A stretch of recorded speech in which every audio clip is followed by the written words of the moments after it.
What's up everybody, this is Master Ian Gamer, and as we continue to move through 2018, we're getting ever closer to the start of the Overwatch Year of the Dog event. Therefore, that means it's time to start talking about everyone's favorite kind of cosmetic, skins. So without further ado, let's take a look at some of the new skins we could be getting in the next upcoming event. So first of all, I just want to mention that if you haven't already seen my video talking about the start date for Year of the Dog, then I encourage you to check that out. There are two main possible dates for the event this year, so make sure you know when to expect it by clicking the card on screen. Anyways, back to the skins. As I'm sure many of you already know, the Year of the Dog Overwatch event is a reference to the real-world Lunar New Year holiday, which is largely celebrated throughout East Asia. Therefore, just as we saw with last year's skins, there's a pretty good chance that this year's skins will again reference traditional Asian stories and attire. The Year of the Rooster's legendary skins largely focused on heroes hailing from East Asian nations, being D.Va and Mei from South Korea and China respectively. Therefore, it seems very likely that we'll see this perpetuated in Year of the Dog with some of Overwatch's other East Asian heroes, namely everyone's favorite pair of ninja brothers. Given that Genji hasn't gotten a new legendary skin since the anniversary event, and according to Jeff Kaplan, Hanzo still has one confirmed new legendary skin which we have yet to see, on top of the fact that they're Japanese and got nothing for last year's Lunar New Year event, I would say that they both have incredibly high chances of getting something good this time around. As for what kind of skins exactly, we may have a lead based on their Winter Wonderland ornament sprays. As you can see, Hanzo's depicts him in his default skin, but Genji's appears to be some kind of green kimono. Furthermore, this wouldn't actually be the first time these ornament sprays predicted a future skin. Both D.Va's and Mei's ornament skins foreshadowed their legendary skins from last year, thus making the possibility of this being a new Genji skin seem all the more likely. But then what about Hanzo? Don't worry, I've got a cool idea for him that I'll be addressing a little later on. First though, while we're still on the topic of sprays, there are some other heroes who could be getting skins based off of their Year of the Rooster sprays from last year. Ana, Mercy, Widowmaker, Winston, Zenyatta, and Mei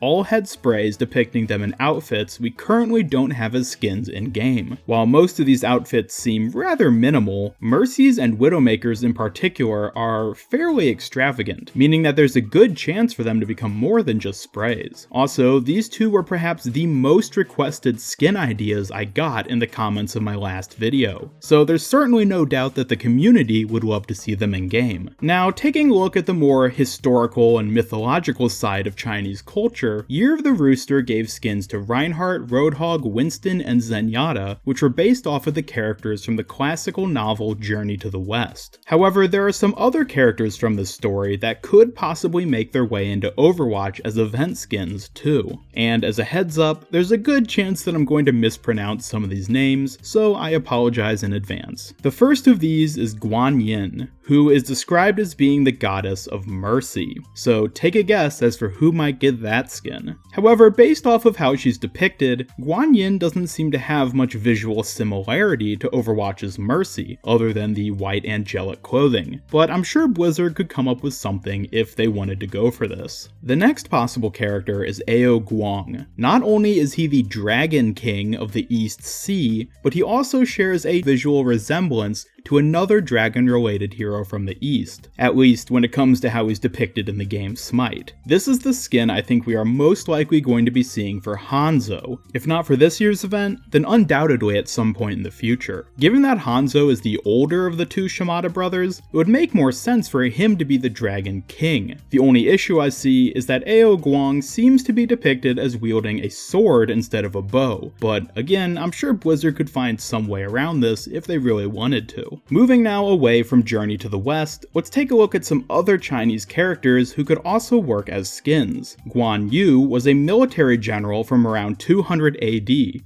who has become so renowned as a historical figure that the Chinese people have since woven him into many mythological legends. Given his depiction as usually wielding a large ornate spear, he could possibly make a good skin for Reinhardt. The only issue here is that it might end up looking too similar to his Wujing skin from Year of the Rooster, so this is probably one of the less likely ideas. Another mythological character is Neza, who is a protection god who rides around on windfire wheels, not too unlike Lucio and his hard light skates. Once again, we can thank Smite for providing additional artwork and models to help visualize what a Lucio skin based on this figure could possibly look like. My last idea for mythological Chinese-based skins is the Qilin, which is a creature often described as being the East Asian equivalent of a unicorn. Now, I'm sure you can see where this is going, as this quadrupedal horned beast, which is described as being a protector and a sign of peace, would make for a perfect Orisa skin. Orisa is well overdue for a new skin, and given her abnormal character design,